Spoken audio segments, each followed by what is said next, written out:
You can see it? You can see it? It don't look pretty. It don't look pretty. It don't look pretty at all.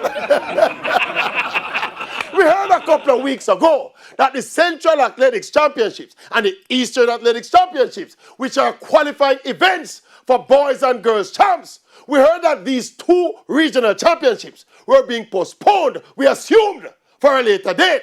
But all know, just over 2 weeks from what was already a rescheduled date for boys and girls champs. And the question remains, when Eastern and Central champs are going to keep, much less champs? And look, we're not going to get into the long presentation about the importance of boys and girls champs to the overall development of Jamaican athletes and what it would mean for an entire generation of Jamaican youngsters to miss 2 consecutive champs. We're not going to bother with that sermon.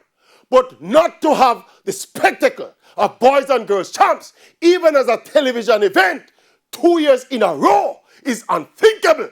But we not lie. You see, right now, as it relates to champs, it don't look so pretty. It don't look pretty. It don't look so pretty. Look at it. Look at it. It don't look so pretty. It's ugly. It don't look pretty.